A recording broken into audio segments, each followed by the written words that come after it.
live in interesting times. For the headlines. Former Chief Executive Officer and Managing Director of Coca-Cola International, Icelander, Barring Olafsson, took to Facebook his dismay over the Iceland government's resolution seeking a review of the Philippines' campaign against illegal drugs. The U.S. House of Representatives formally condemns Donald Trump for xenophobic attacks on 4 minority Democratic lawmakers and hostile language targeting immigrants as the president pushes back at accusations of racism. 50 years after a mighty rocket set off from Florida carrying the first humans to the moon, a veteran of the Apollo 11 crew returned to its fabled launch pad to commemorate the event that defined an era. And a new heat wave guide for cities warns heat waves will only become more serious and more widespread as the climate crisis continues.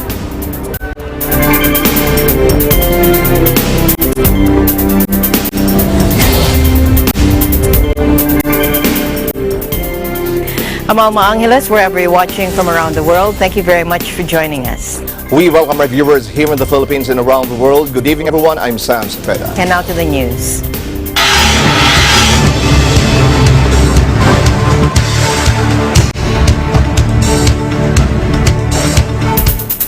The former executive officer and managing director of Coca-Cola International, Icelander Barring Olafsson, took to Facebook his dismay over the Iceland government's resolution seeking a review of the Philippines' campaign against illegal drugs.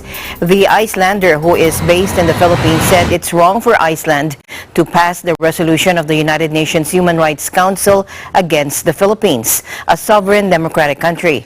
He said the handling and fighting against drug cartels and criminal gangs inside the Philippines is an internal domestic issue and a law enforcement issue by the Philippine government, and there should be no interference from outside entities or countries. Olafsson also criticized the UNHCR's move. He wrote on Facebook, "If this is the way forward for Human Rights Council of the UN, then which country is next? China, USA, Mexico, Indonesia, Thailand, Brazil, France, Italy." He also said the council should take note and understand the effects of the country's campaign against illegal drugs, saying Philippines' economic growth has since been on a high note with President Duterte's leadership.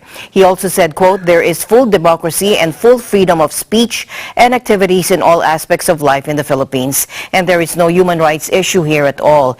He added, "The only human rights violation here are the drug barons and criminal gangs that kill people at will, and President Duterte has taken them on and has more than 80% of the population supporting him in doing so." He also said, "I'm not proud to be an Icelander here in the Philippines today. Personally, I apologize for this misstep of my country, Iceland."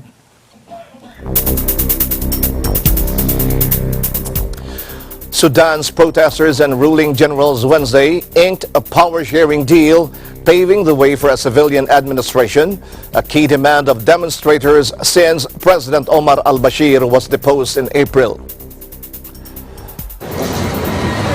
The two sides initialed a document called the Political Declaration after intense talks through the night over fine details of the agreement.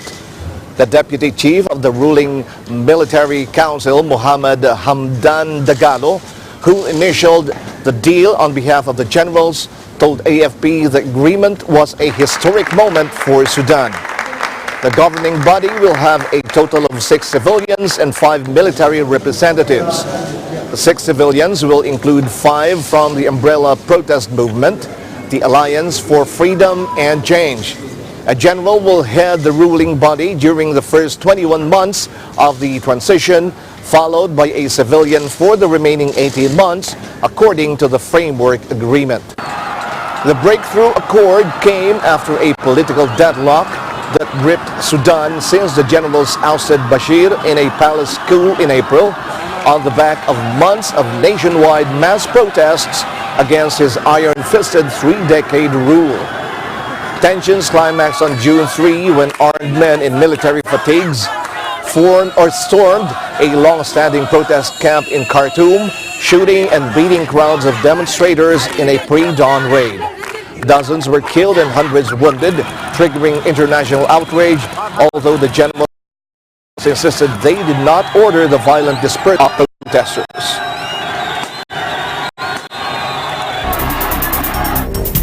In other news, the U.S. House of Representatives approved a resolution condemning racist comments by President Donald Trump.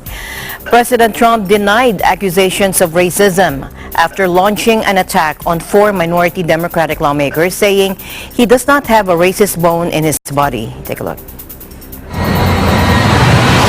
It's up to them. Go wherever they want or they can stay. But they should love our country. They shouldn't hate our country. You look at what they've said. I have clips right here. The most vile, horrible statements about our country, about Israel, about others. It's up to them. They can do what they want. They can leave, they can stay, but they should love our country and they should work for the good of our country.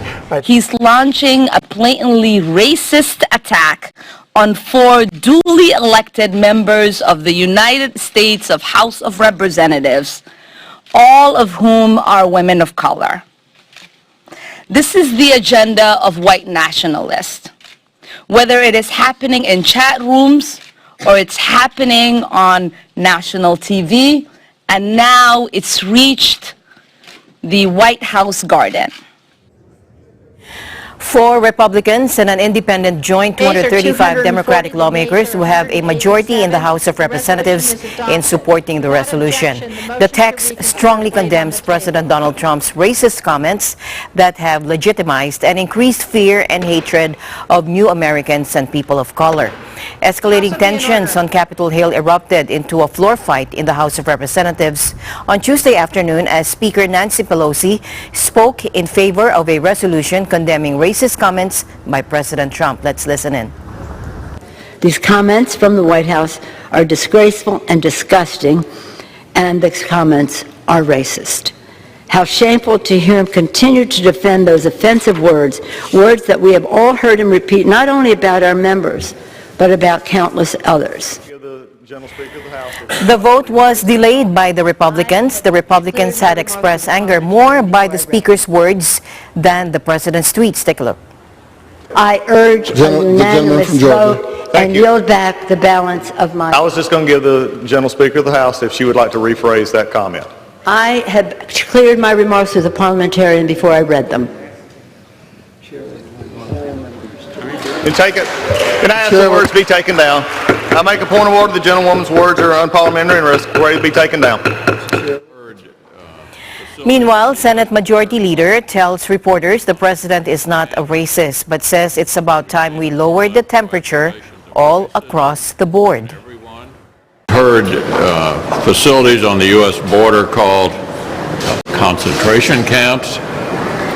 We've seen the far left throw accusations of racism at everyone.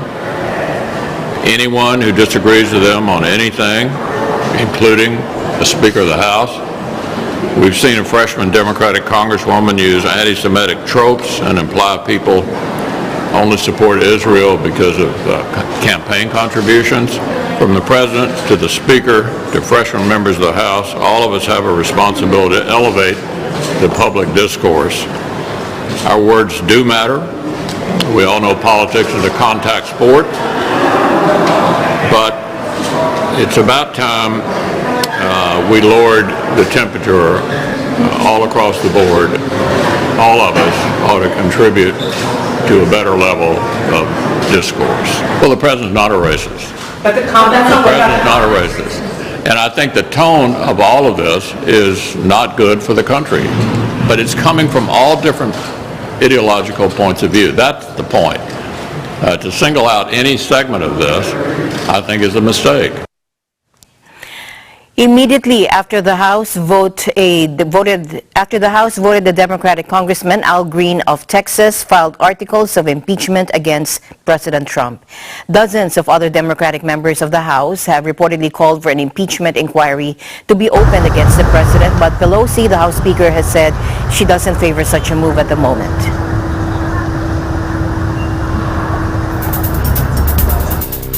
Skeptical EU lawmakers approved German Defense Minister Ursula von der Leyen's appointment as President of the European Commission by the narrowest of margins in a knife-edge secret ballot. She was confirmed by a margin of 383 votes to 327. She needed the backing of 374 out of 747 MEPs to win. A total of 751 MEPs were elected in May, but 4 were absent for Tuesday's vote.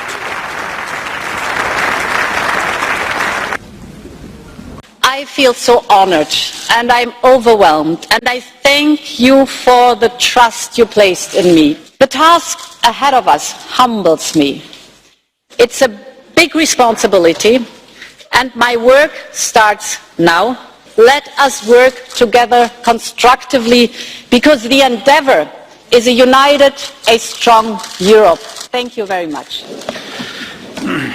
The new head of the European Commission is due to take power on November 1, immediately after the latest deadline from Britain's departure from the bloc. She will have to manage the Brexit aftermath, Italy shirking its debt targets, and efforts by Poland and Hungary to flout the EU-mandated rules of liberal democracy. Von der Leyen said she is prepared to extend Britain's exit from the EU beyond the October 31 deadline if necessary. I stand ready for further extension of the withdrawal date should more time be required for a good reason.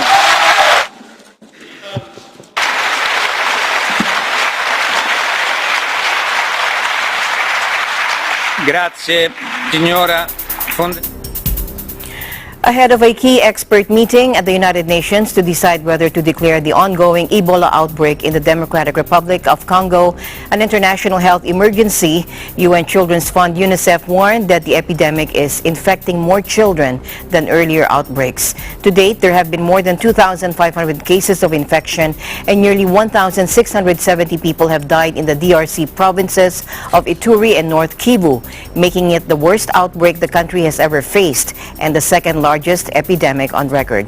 Here's UNICEF spokesperson Marixie Mercado. This outbreak is affecting more children than previous outbreaks of Ebola. As of the 7th of July, there had been 750 infections among children.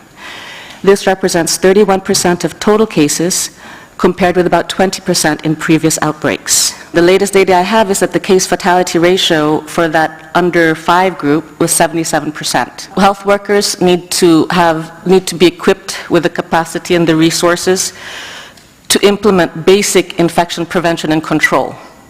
And that's not happening enough. That's one thing. And I think second, I think we need to do more prevention at scale against all the other diseases that children are contending with. Measles, malaria, cholera, they're major nutritional problems.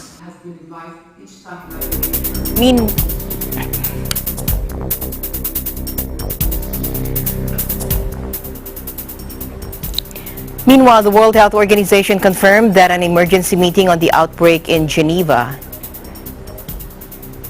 They will talk about vaccination, health workers, community engagement, epidemiological trends, the latest on survivors, everything will be discussed.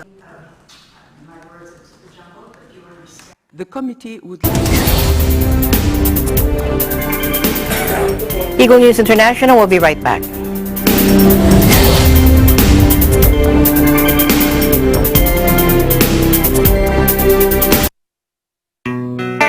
Health is our most important asset, and it should always be a constant effort to seek ways to take care of it. That includes professional medical help from the best available. The Manila-Beijing Medical Associated Incorporated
A new heat wave guide for cities warns heat waves are one of the deadliest natural hazards facing humanity, and the threat they pose will only become more serious and more widespread as the climate crisis continues.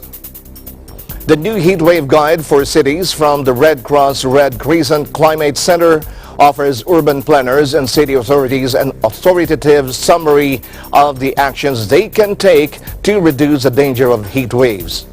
Here is the president of the International Federation of the Red Cross, Francesco Roca, speaking to reporters in New York. Let's listen in. Heat waves are one of the deadliest natural hazards facing humanity, and the threat they pose will only become more serious and more widespread as the climate crisis continues.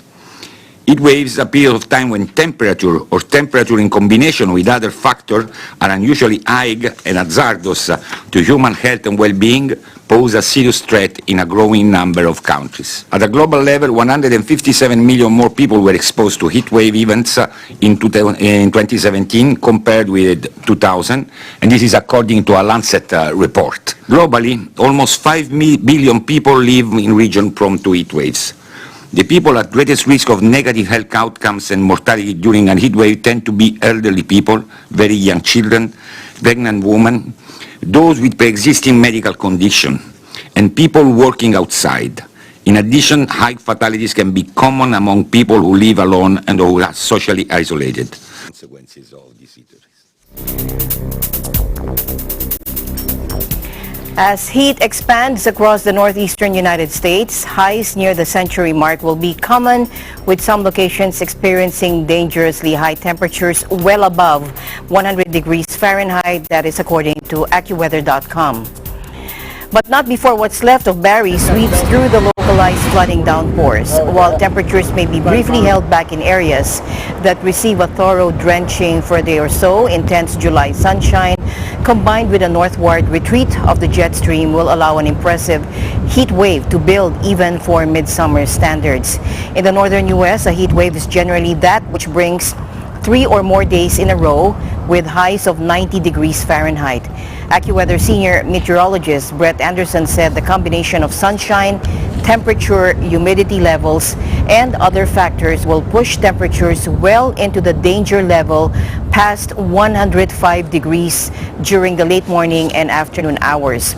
Among the cities that could break or challenge records on Saturday is Manchester, New Hampshire, which is forecast to hit the century mark. The daily record high in Manchester for July 20 is 94 degrees Fahrenheit, set in 1949. Manchester's all-time record is 103, set on July 22, 2011. Now, farther south, Newark will challenge its daily record of 100 degrees. The mercury is forecast to soar to 101 there on this coming Saturday. As hot as it will be this weekend in the New York City area, the Big Apple's all-time high temperature record of 106, set on July 9, 1936, is not in danger of falling. With a forecast high of 100, Philadelphia could shatter its daily high of 97 on Saturday. Washington, D.C. will also swelter with a forecast high of 101.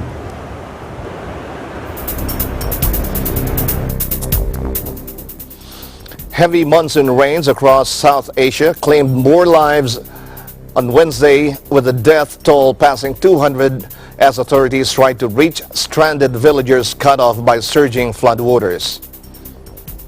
The annual deluge is crucial to replenishing water supplies in the impoverished region, but the rains from June to September often turn deadly. Across India, Nepal, Bangladesh and Pakistan, millions of residents have been affected and hundreds of thousands displaced, with homes and boats washed away.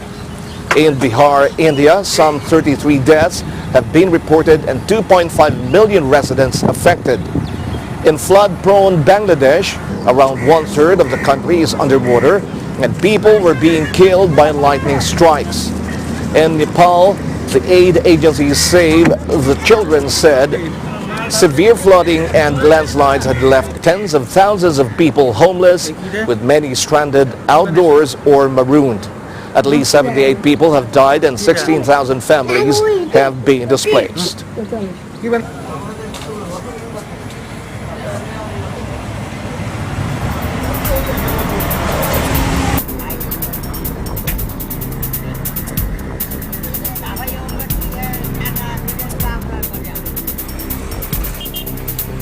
More news will be coming your way when Eagle News International returns.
Hi everyone! Word Hope will be having all new episodes very soon. We can't wait for all of you to join us again as we learn many things. We will have loads of fun learning new words and values as well. So, stay tuned to Net25 Kids every Saturday and Sunday, 8:30 to 9 a.m. only on Net25.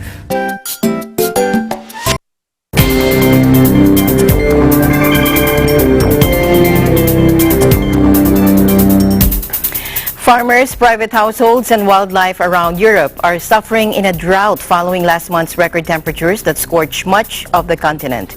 The record June heat wave, which smashed all-time temperature records in France, may have passed for now, but there has also been little rainfall in recent weeks to alleviate water shortages. In Spain, grape and tomato farmers who depend on water from winter rains that are stored in the soil have seen their crops wilt. In Germany, meanwhile, low water levels force authorities to cut back on boat travel on the Elbe and Oder rivers. And across the border in France, water restrictions around the country saw families cut back as supplies dwindled. While water shortages are nothing new in countries like France, the ferocious heat wave that hit Europe last month has aggravated the problem. At least 10 countries from the Netherlands to Slovakia sweltered in the hottest June since records began, according to Meteo France weather forecaster Etienne Capikian on Twitter. In France, 61 of the country's 96 mainland regions or departments saw water restrictions on Tuesday, according to the state-run water restrictions website, PropLuvia.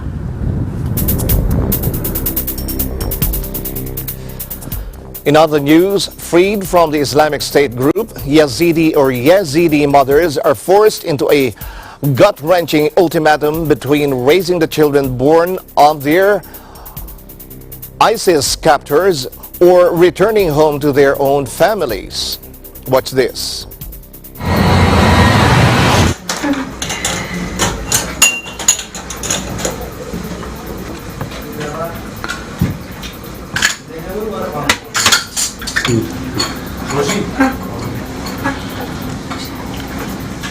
مرت اخويا حكت معايا 12 في الليل، هي حكت معايا قالت لي خليهم هذول اولاد داعش. انا كمان خليتهم، يعني طبعا اولاد داعش ما بقدر اجيبهم لهون، يعني شلون اخواني عند داعش وراح اجيب الاولاد لهون لسه اخواني عند داعش.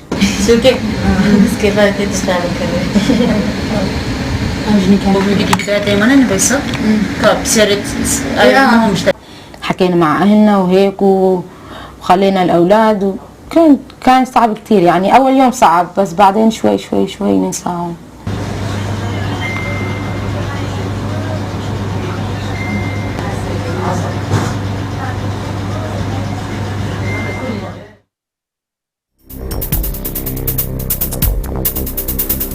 In other news, U.S. senators questioned whether Facebook can be trusted to manage its proposed Libra digital currency in the first public hearing into the plan on Tuesday. The lawmakers were the latest to criticize Facebook's digital coin plan unveiled last month, with 24 partners and touted as a way to lower costs and facilitate cross-border money transfers. David Marcus, Facebook's executive heading the Libra effort, defended the plan during a more than 2-hour Senate Banking Committee hearing while pledging to comply with all regulations to thwart money laundering and criminal activity.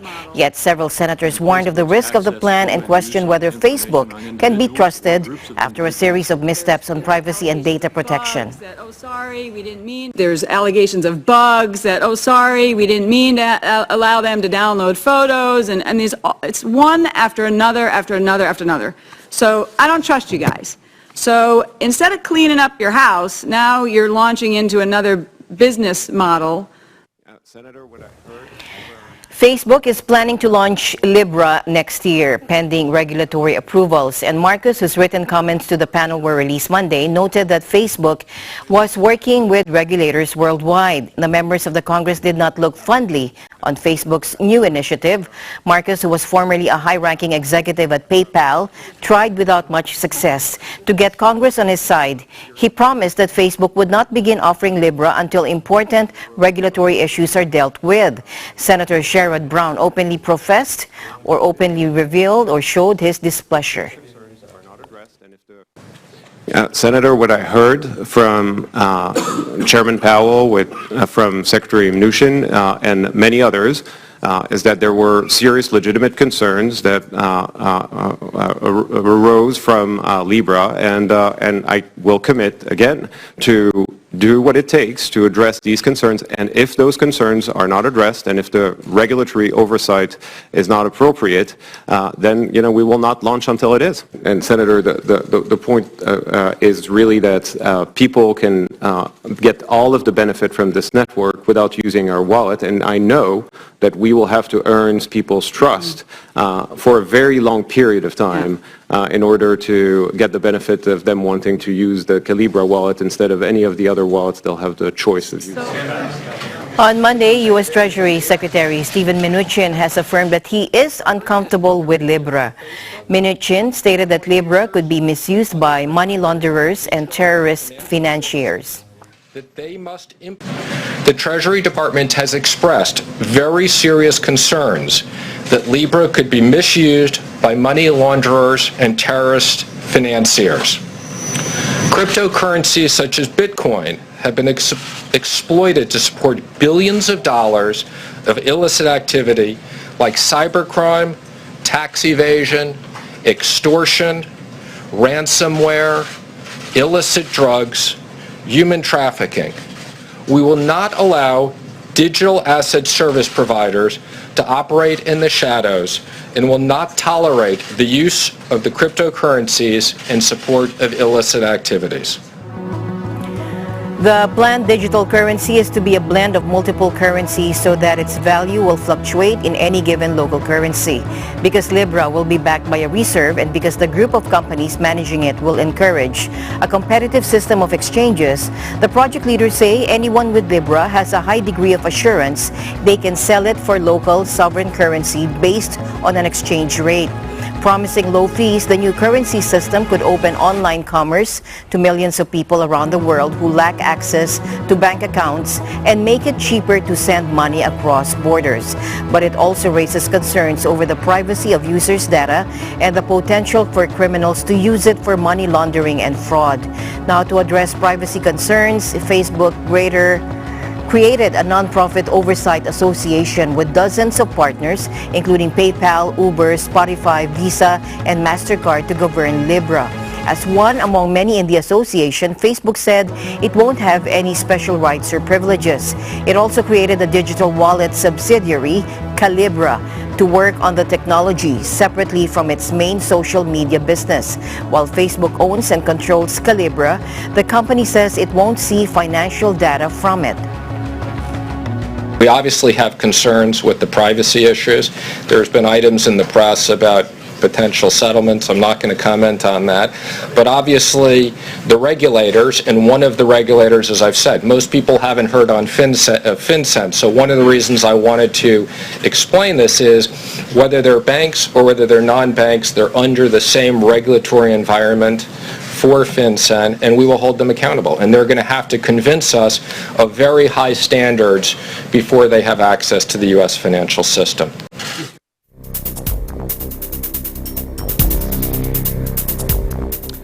To celebrate the 50-year anniversary of the Apollo 11 mission to the moon, the Saturn V or Saturn V rocket is projected onto the Washington Monument. The Saturn V rocket is now iconic for carrying the Apollo 11 crew to the moon in 1969. The projection mapping artwork will occupy 363 of the monument's 555 vertical feet.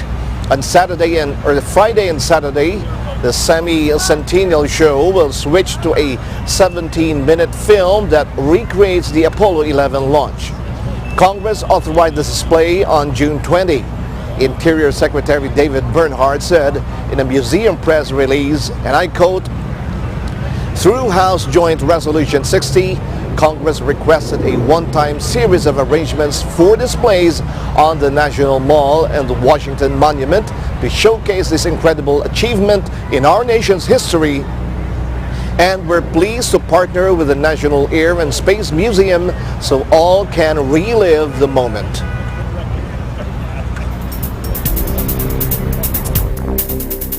50 years after a mighty rocket set off from Florida carrying the first humans to the moon, a veteran of the Apollo 11 returned to its fabled launch pad to commemorate one giant leap that became a defining moment in human history. Apollo 11, on the other hand, was serious business. We crew felt the weight of the world on our shoulders. We knew that everyone would be looking at us, friend or foe, and we wanted to do the best we possibly could, put our best foot forward, and that required a great deal of work on our part. But He and lunar module pilot Buzz Aldrin are the two surviving members from the mission that would change the way humanity saw its place in the universe. Their commander, Neil Armstrong, the first man on the moon, died in 2012, aged 82. The spacecraft took 4 days to reach the moon before the module, known as the Eagle, whence the iconic phrase, "the Eagle has landed," touched the lunar surface on July 20, 1969. Armstrong emerged a few hours later, descending to the foot of the ladder as he uttered this immortal line. Take a listen. Okay, Neil, we can see you coming down the ladder now. Neil, we can see you coming. That's one small step for man, one giant leap for mankind. wasn't I... Collins remained in lunar orbit in the command module Columbia, their only means of returning back to Earth. In that lonely orbit. And the answer, the flight was a question of being under tension, worrying about what's coming next and what do I have to do now to keep this daisy chain intact. And then the shock wave from the rocket power hits you in the viscera. Your whole body is shaking. Your feet underneath you are shaking in the mud. And you think, my God, this is what they mean by power. This is gives you an entirely different feeling, a different concept of what power really means. You know, mission control was our... Collins has been fielding questions for half a century about whether he felt lonely or left out. Be a terrible nuisance. I was always asked, wasn't I the loneliest person in the whole lonely history of the whole lonely solar system when I was by myself in that lonely orbit? And the answer was no. I felt fine. I'd been flying airplanes by myself. That was being aloft in a vehicle was no novelty. I trusted my surroundings. I was very happy to be where I was and to see this complicated mission unfold. And I enjoyed the peace and quiet. You know, Mission Control was our friends, our savior, our mentor, but they could also be a terrible nuisance. Yak, they want this, that, and the other little tidbit of information minute after minute, hour after hour. So to have a peaceful period of solitude was far from being terrifying, was very pleasant, nice, easy, and I enjoyed it. 12, 11, 5, 4, 3, 2, 1, 0. All engine running. We have a liftoff. Liftoff on Apollo 11. Despite being an introvert, Neil Armstrong was the best spokesman among the crew, according to Collins, making audiences feel like they had been along for the ride. No humans have returned to the moon since 1972, the year of the final Apollo mission. President George H.W. Bush promised to do so in 1989, as did his son, President George W. Bush, in 2004, while pledging to also march forward to Mars. But they both ran up against a Congress that wasn't inclined to fund the adventures, while the tide of public opinion had also turned since President John F. Kennedy roused the nation to action in the 1960s. For his part, President Donald Trump relaunched the race to reconquer the moon and Mars after taking office in 2017. But the immediate effect has been to create turbulence within the space agency. Last week, NASA Administrator Jim Bridenstine fired the head of the Human Space Exploration Directorate, Bill Gerstenmaier, likely over disagreements over the 2024 ultimatum set by President Trump to return an American to the moon.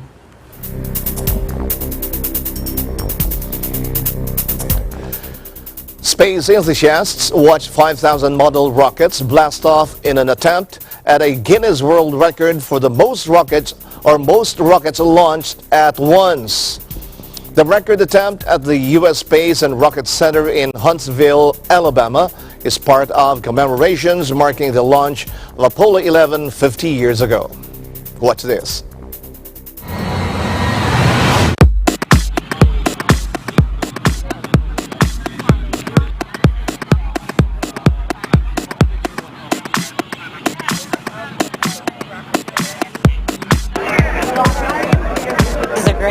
The Space and Rocket Center are great partners with NASA. And so that's what we want to do. Our inspiration is inspiring the next generation of scientists and astronauts and engineers. So today is just a wonderful experience and an opportunity to share and to build on the shoulders of the 50th anniversary of Apollo and what we're going to be doing in the future, which is even going to be as exciting. We're looking forward to it. It's the thrill of the launch from Apollo 11. Like, you can never replicate that, of course. I mean, how awesome would that have been to see 5,000 rockets go up? Yeah. I mean, it's like, it's worth getting up to see. Oh, yeah. I mean, just like everybody did in 69. You know, they camped it out to do that. Yes. It's like, yes, we're here, baby. We're going to mark it.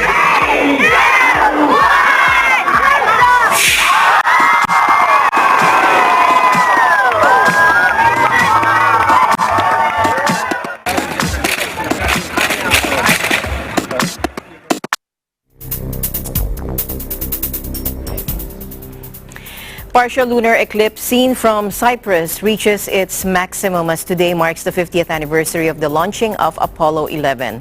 Britain's Royal Astronomical Society said in a statement, the event would be visible from parts of Northern Europe, Asia, Africa, South America, and Western Australia. Take a look. Lunar eclipses happen when the Earth gets aligned in between the Sun and the Moon. The eclipse should see around 60% of the Moon's visible surface obscured by the Earth's shadow known as the umbra. Unlike solar eclipses, lunar eclipses can be seen by the naked eye without risk of damage. Experts recommended those seeking to take photos of the phenomenon to use a tripod. More than 400,000 people worked on NASA's Apollo 11 mission, which launched on July 16, 1969 and put the first humans on the Moon 4 days later.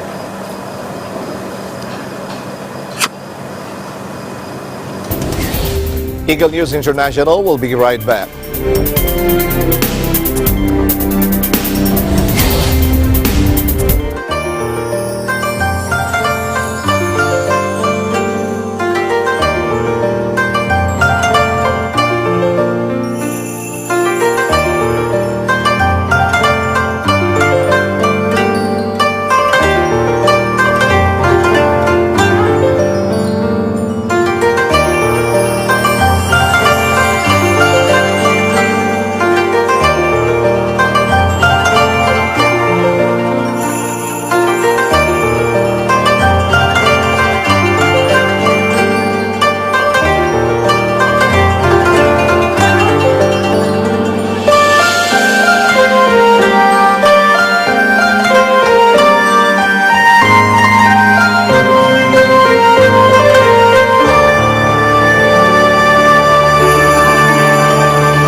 For business news, this is Cesar Vallejos. China's foreign ministry says new tariffs will set new obstacles for trade talks between China and U.S. after U.S. President Donald Trump says there's still a long way to go to reach a trade deal and threatened to slap tariffs on another $325 billion of Chinese goods.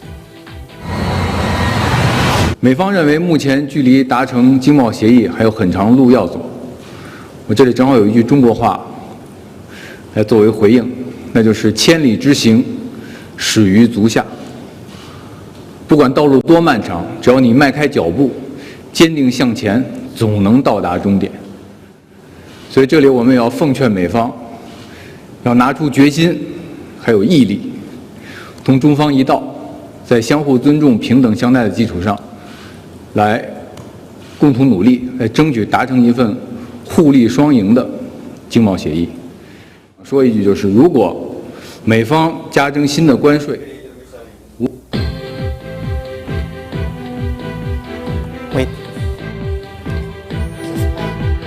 Despite being an introvert, Neil Armstrong was the best spokesman among the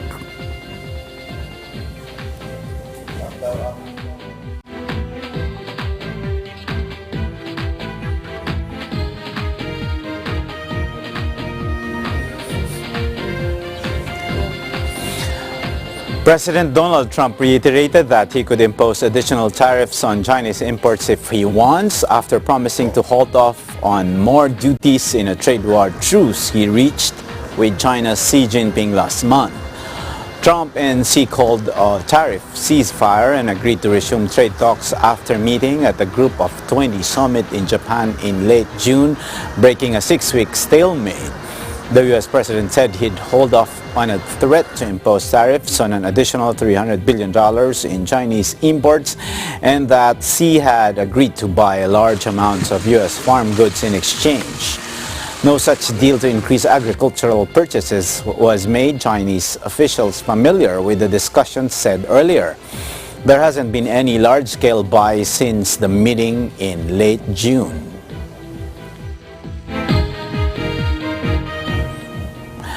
The EU's powerful antitrust authority launched an in-depth investigation into Amazon on Wednesday amid suspicions the US-based online behemoth misuses merchant data hosted on its website. The formal investigation opens a new chapter in the European Union's campaign to address the dominance of US tech firms, with Google, Facebook, and Apple also regular targets of regulators in Brussels. With its probe, the EU competition watchdog is seeking to expand its oversight powers to data, the most prized asset for Silicon Valley giants that now dominate web use worldwide. I have decided to take a very close look at Amazon's business practices and its dual role as marketplace and retailer, and to assess its compliance with EU competition rules, the EU's Antitrust Commissioner Margrethe Vestager said in a statement. At the heart of the case is Amazon's service to third-party merchants who use the world's biggest online retailer to access customers and broaden their reach. In providing this service, Amazon continuously collects data about the activity on its platform, the Commission said. Preliminary findings, according to the statement, indicate that Amazon appears to use competitively sensitive information about marketplace sellers, their products, and transactions on the marketplace. The opening of a formal investigation procedure does not prejudge its outcome, but if fault is found, the sanctions by the EU can reach up to 10% of sales. Madrid will push ahead with a tax on large internet and technology firms as soon as a new government is sworn in, Spain's acting economy minister said Wednesday. Parliament will vote next week on acting Prime Minister Pedro Sanchez's bid to form a new government after his Socialist Party won an early general election in April but without an absolute majority. His government in January introduced a draft law which would slap a 3% tax on revenues generated from some services to Spanish consumers by the largest tech firms such as Google and Facebook, putting Spain among a vanguard of countries seeking to force the companies to pay more in the markets where they operate.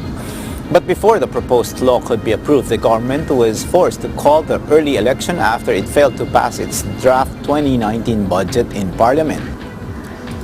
Acting Economy Minister Nadia Calvino told News Radio Cadena Ser that the government's intention is to put the tax back on the table as soon as there is a government. France Parliament last week passed a law making it the first major economy to impose a tax on digital giants, defying a probe ordered by an angry U.S. President Donald Trump that could trigger reprisal tariffs. The new law, dubbed the GAFA tax, an acronym for Google, Apple, Facebook, and Amazon, aims at plugging a taxation gap that has seen some internet heavyweights paying next to nothing in countries where they make huge profits because their legal base is in smaller, lower-rate European Union states. The online business program Open for Business was formally launched for television Saturday, July 13, 2019 at the Eagle Broadcasting Corporation headquarters in Quezon City.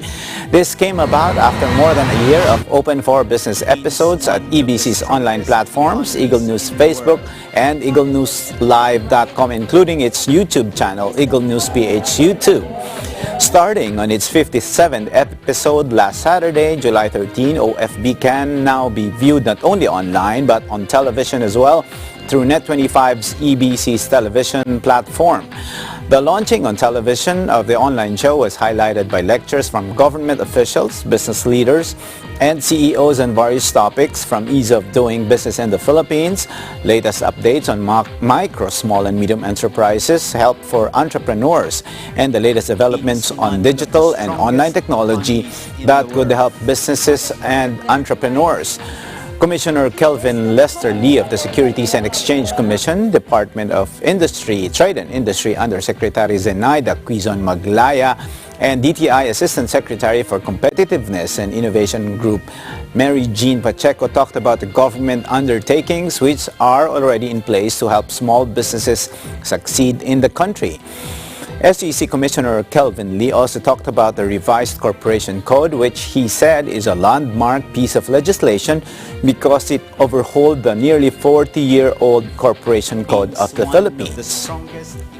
During the event, DTI Undersecretary Maglaya congratulated EBC for setting up a TV and online show that will help MSMEs.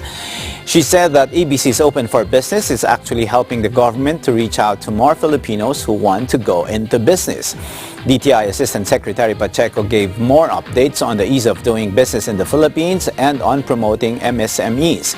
She explained the various programs on SME development offered by DTI. She also said that DTI worked with the SEC to amend the Corporation Code to help more MSMEs. There was also a mini trade fair set up at the TV online launch of Open for Business at the EBC office. Several of the speakers during the whole day program launch had also guested at the OFB when it was still an online show at Eagle News Live. EBC's top management, led by EBC Chair Theoben Jardan Orosa, gave full support to the TV and online launch of Open for Business on July 13.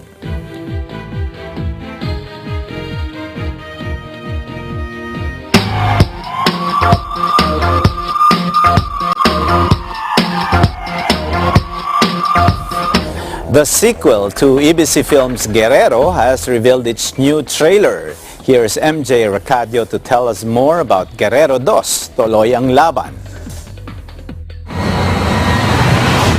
Hi, MJ Racadio here. We are going to witness the teaser official trailer of Guerrero Dos and the official soundtrack over here at Movie Star Cafe.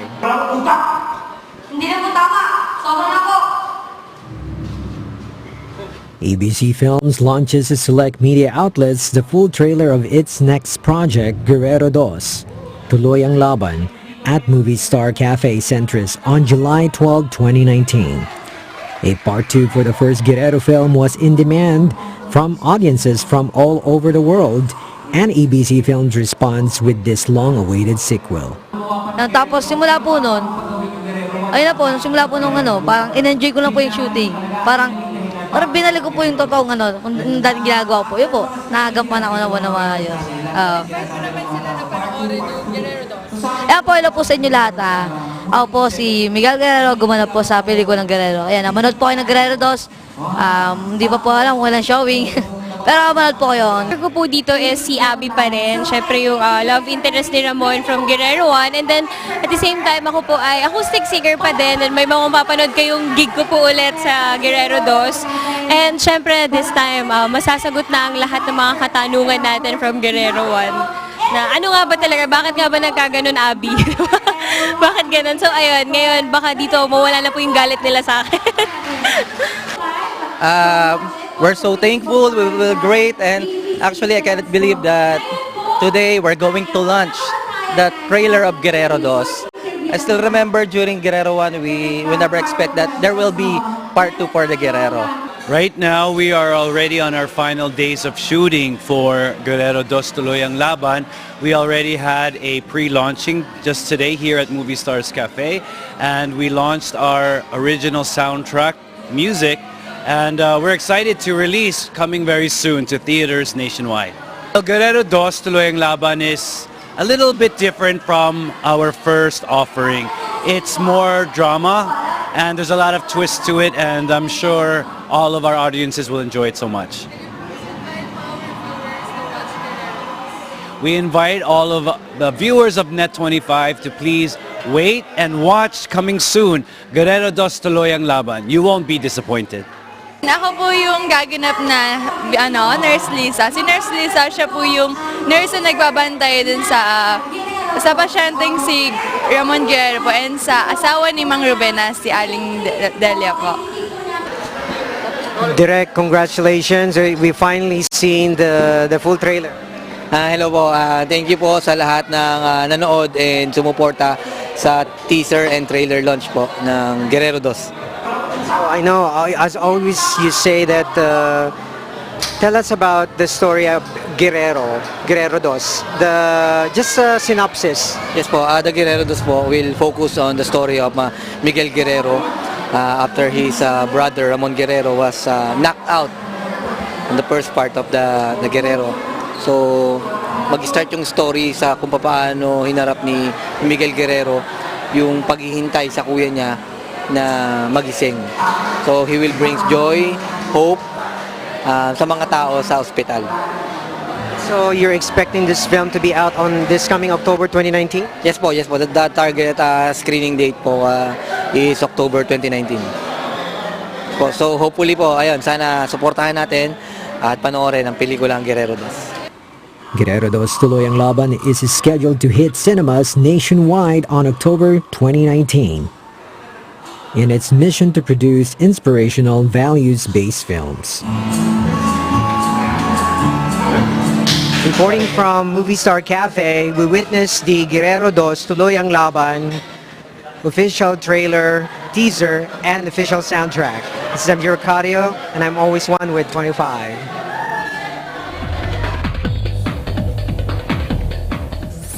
That's it for business and entertainment. This is Cesar Vallejos. I'm one with 25. Back to you, Alma and Sam. Thank you, Thanks, Cesar. Don't forget to like us on Facebook, follow us on Twitter and Tumblr. Also check out our boards and Pinterest and pictures on Instagram. I'm Sam Cepeda. Thanks for joining us. And that's it for tonight's broadcast. I'm Alma Angeles, and we're one with 25.